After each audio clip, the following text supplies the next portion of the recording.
අද මම කියලා දෙන්න යන්නේ රසම රස පරිප්පු කරි එකක් හදාගන්නේ කොහොමද කියලා.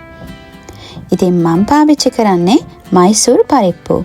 මේ විදිහට මයිසූර් පරිප්පු අවශ්‍ය ප්‍රමාණයට අරගෙන හොඳට හොද ගන්න ඕනේ. හොඳට හොදලා ඊට පස්සේ මේ ටික භාජනයකට මාරු කරගන්න.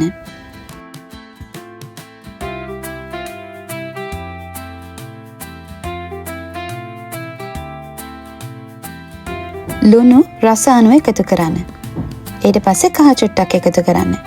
දැන් සූදුරු චුට්ටක් එකතු කරන්න. ඒ වගේම පොඩි කුරුඳු පොතු කෑල්ලක් එකතු කරගන්න. ඊට පස්සේ තුන පහ ටිකක් අබෑට චුට්ටක් ලුණු සුදු ලුණු ටිකක් කරපිංච චුට්ටක් එකතු කරගන්න. දැන් පරිප්පු එක ලිපෙන් තියලා විනාඩි 10ත් 15ත් අතර ප්‍රමාණයක් තඹ ගන්න.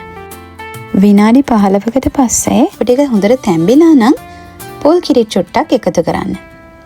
දැන් අද මම නිවිති එකතු කරගන්නයි යන්නේ.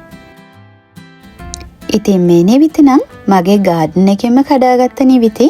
ඕගොල්ලන්ට මේ වීඩියෝ එකෙන් පේනවා ඇතිනේ. දැන් නිවිති කොළ ටික හොඳට හොදලා ඊට පස්සේ මම දෙක අතර කපා ගන්නවා. දැන් මම ඒක පරිප්පු එකට මෙහෙම එකතු කරනවා. ඕගොල්ලොත් නිවිති කොළ හීනියට කපාගෙන හරි නැත්නම් ලොකු කෑලි වලට කඩාගෙන හරි නම් ගන්න කැමති.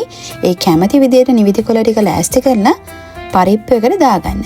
හැබැයි මේ නිවිති කොළ ටික අපි පරිප්පු එකට එකතු කරන්නේ ලිප ඔෆ් කරගත්තයින් පස්සේ.